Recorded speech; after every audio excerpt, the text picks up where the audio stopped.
Okay, can he pull it off? That's my question to you. Can he do what Joe Burrow and Cam Newton did? Can Carson Beck, run the table, winning the national championship, going number 1 overall, and winning the Heisman Trophy? It's out there for the taking. Okay. I think Vegas's money says yes. Vegas Vegas says true, yes. Actually. Projected number 1 pick. Depending on the outlet, he's either first or tied for first or second with Dylan Gabriel right now for Heisman odds, the Oregon quarterback. I think it's out there for him to take it because I think he's going to have plenty of opportunities in big games and big moments to step up. And, if you asked me that question a couple of years ago, I would have probably said no. I think what Stetson was able to do in 2022 kind of showed, well, they can't have Heisman finalists. Oh, yeah. Even if he was one of the weaker, quote-unquote, Heisman finalists in terms of stats and all that, that also showed it's not all about the numbers as well. That was partially the story and the impact. And with Carson, he's starting to become a story of his own with the fact that he stuck around and how he's an uncommon player in today's day and age where people are impatient and they want to. It's just the truth. I'm impatient too, but he waited his turn. He fought through losing multiple quarterback battles, thinking he was going to start a game. Yeah. I mean, there was a lot that went on there. Yeah, so we're at Media Days in an undisclosed location, and we've so I followed Carson around today the bulk of the time, the whole time, and he's confident. I think when he was younger, I do actually think he was cocky. I think now he's confident, and I think there's a difference. I think that I think he's going to have opportunity in a way that, in the previous video, which we were interrupted, Stetson had the ability immediately against Oregon to put his foot down. Carson's going to have the capability to play Clemson, Kentucky, and Alabama in the first month of the season, all of those games on ABC. People will know who Carson Beck is immediately. Exactly. You get the West Coast people are going to be watching those games. Yeah. The East Coast people are going to be watching those games. It doesn't matter where you are. Those are going to be, like we were saying and interrupted in the earlier video, there's a good chance they're going to be the most watched team in college football this year. I would bet on that. And that is going to help him. It could also hurt him. It can definitely hurt him if one or two of those games he doesn't, look or he doesn't play as well as people think he should or just should, then that can also hurt him. But if he performs in those big moments, he's going to have the power of just people watching him. Yeah, play Alabama and Texas and all these big schools. They're marquee matchups. Well, we already know that they'll play Tech on Black Friday primetime. Mm-hmm. They will play the Gators ABC. They will play Alabama primetime ABC. Kentucky primetime ABC. They play Clemson ABC. We don't yet know if Texas will be primetime, but my guess is it'll be either that game or Tennessee Alabama, and then you still have the Auburn home game, the Tennessee home game. I mean, there's no shortage of games where Georgia's going to be the biggest game of the week, or they're going to be number 2 that week. They have a very significant schedule, and all that does is it opens up for Carson and whoever else to have their moment in time. The reason why in the past, Todd Gurley's downstairs right now, or I don't even know where we're at right now, but I think we're above them.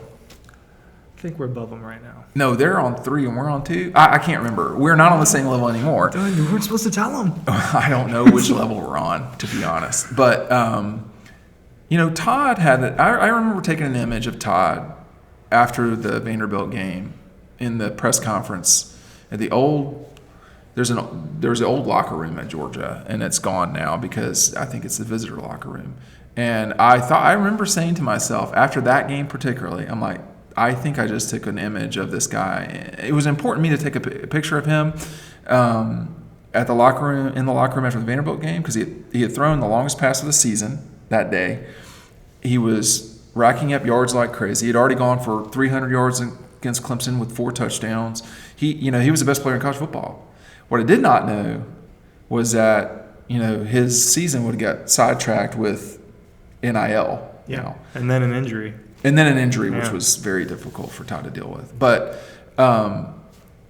that is the real legitimately last time that Georgia had a guy in contention for the Heisman. I mean, Stetson was a finalist I would be surprised if Carson Beck's not in New York.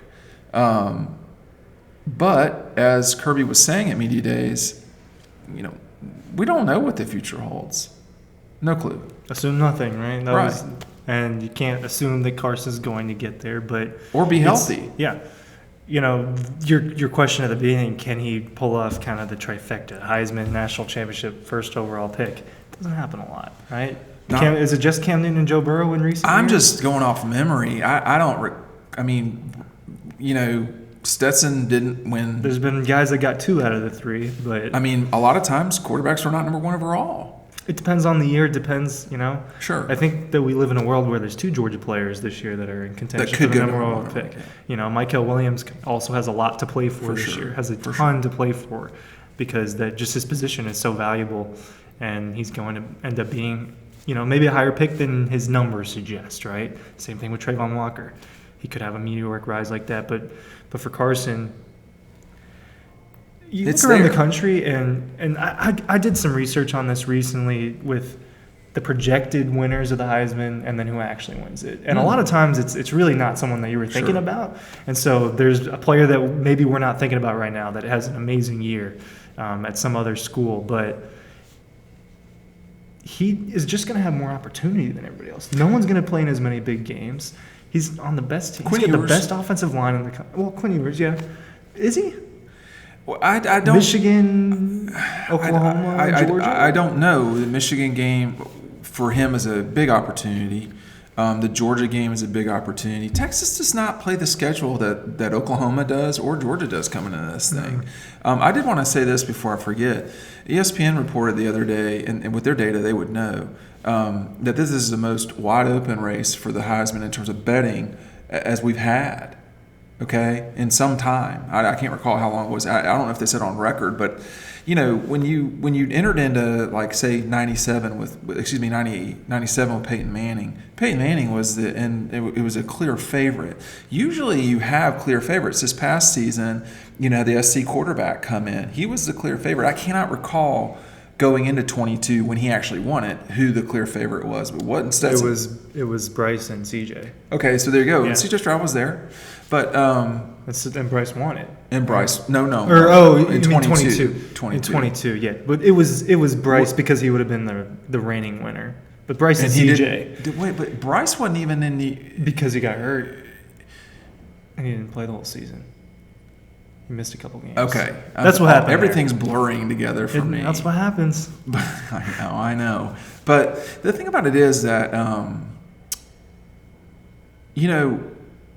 Carson to me just today looked thinner or fitter. I don't know whichever term you want to put. He's taller than I am, which is. I think he's a legit 6'5". A relatively tall quarterback, relatively tall. Not, I don't know how tall, say, Lamar Jackson is, but I know I've seen in person, Jalen Hurts is not a tall person necessarily. Neither is definitely Tua is not a tall person. No. Brock Purdy, these are not. Stetson Bennett is a long rangier. Carson Beck is a long rangier player with length, and I just, he talked today about. There've been a lot of moments for Carson. I keep calling him Stetson. He could have the season that Stetson had in 22. Maybe not with the footwork. Running. Through the air, it can be better. It could be better. But, Stetson's journey was one thing. Carson's has been different. It's been steadier in some ways, but Carson's had to deal with failure the same way that Stetson did. The doubt is different, but the failure is not dissimilar. No. And his big moments were UAB 2021, Auburn 2023. These were pivotal moments for Carson Beck. He told me today in Dallas that he didn't talk to anybody for a while after he didn't get the UAB starting job, the job to start over UAB. Wow. I can't remember the exact quote because we've been kind of moving around so much, but it hurt him. And I understand that. I understand thinking something's going to be one way and then it's another. And he definitely was told that Friday. He said he couldn't remember if it was Friday afternoon or whatever it was, but and he kind of went into he struggled with that. because I met Carson when he was, I think, 17 or 16, and he was confident, but I wouldn't say it was shallow. That's the wrong way to put it.